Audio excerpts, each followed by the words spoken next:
Hi everyone, welcome back to the Casual Watch Review channel. I've got a G-Shock in for review. I know I've had a run of doing G-Shocks. I've probably done more G-Shocks in the last 12 months than the entire 6 years that I've been doing this channel. But they've just been releasing some really cool stuff, and this is another cool one. This is a NASA G-Shock. I was lucky enough to win their competition to buy one. This was another one where you had to enter a competition, similar to the Wu-Tang Clan one that we reviewed a couple of weeks ago now on the channel. This is their NASA limited edition. The last NASA one we did, I think, was about 3 months ago. That one still haunts my dreams, that orange one. That was so cool, and I'm kicking myself for not picking one up. That one was very kindly lent in to a subscriber to the channel, Sunil. I definitely want first dibs if he ever wants to sell it, because they're going on eBay now between $400 and $500. I'm not sure whether this one will increase in price that much, because this is using the standard 6900 module inside, but nevertheless still a very cool watch. So let's flip the camera around, we'll do the review, and as always, most important, you let me know what you think at the end.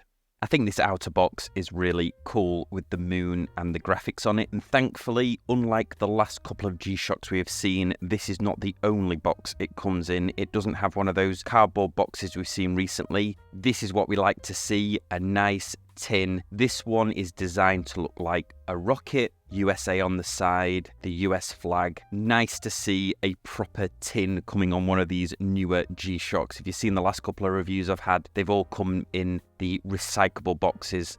Here we have the 4th edition of the NASA G-Shocks. This is the latest edition. This was another watch where you had to enter a competition, similar to the Wu-Tang Clan watch, where you went through the ordering process, put all your details in, you press buy, and then if you were lucky enough to be chosen, it didn't say how many there was, but if you were lucky enough to get chosen, they would then take the money from you and then ship the watch out. So very thankfully, I managed to get this watch that way. It's completely white, similar to their NASA rockets, US flag on the keeper, similar to how we saw from the last G-Shock. The watch is the 6900 version, and this is the basic version, so we just have an alarm, the countdown timer, the stopwatch, and then back to the main time. So nothing fancy like world time, no solar charging, no atomic timekeeping, or any of those more advanced features we've seen in this model over recent years. This is a simple module, would serve you well, but it is also a shame that it doesn't have some of those advanced features. I guess if there was solar on here, it would interfere with the white shroud that we have across the LCD. The backlight, as you've seen in some of the marketing material, is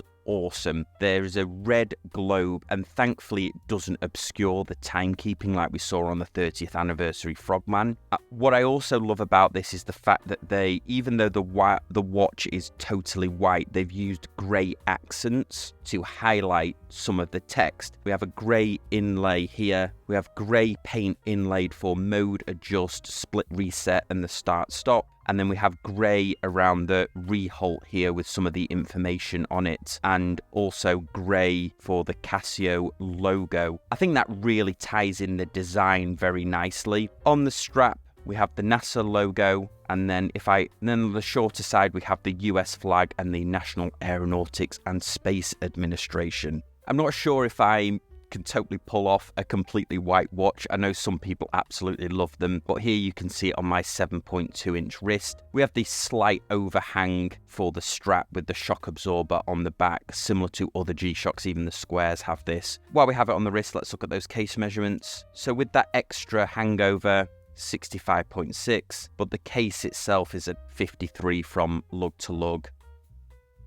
Case size is 49.7, and then we have a thickness of 18.3. For size comparison, here it is against my metal G-Shock Square. So a little bit bigger, but obviously not as big as some of those much larger G-Shocks, the Mudman, etc. If you like this 6900 style, it's one of their oldest styles that they've got.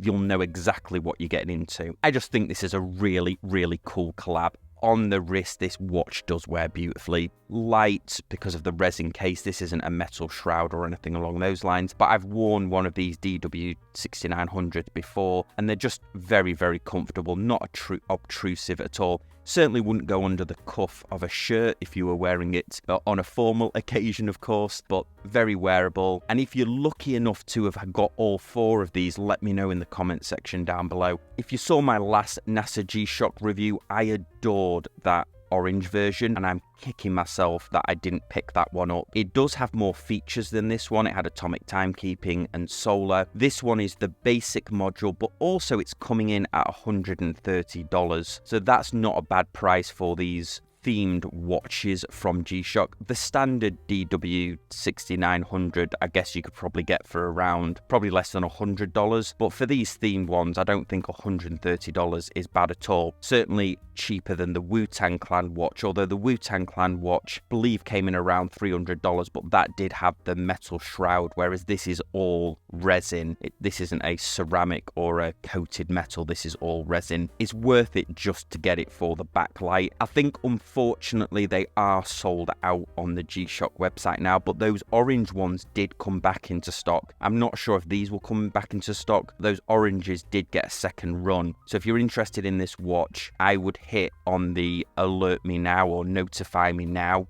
when they do bring out a second run of it, because they did do that for the orange one. Even though I'm not a massive fan of white watches, there's just something about this that looks so cool. I think the fact that we've got red text on here, obviously the tie-in with NASA adds to the cool factor as well. I think they've done a great job of this. For $130, you can't go wrong. It's just unfortunate that they are sold out. But more importantly, let me know what you think in the comment section. See you next time on Casual Watch Reviews.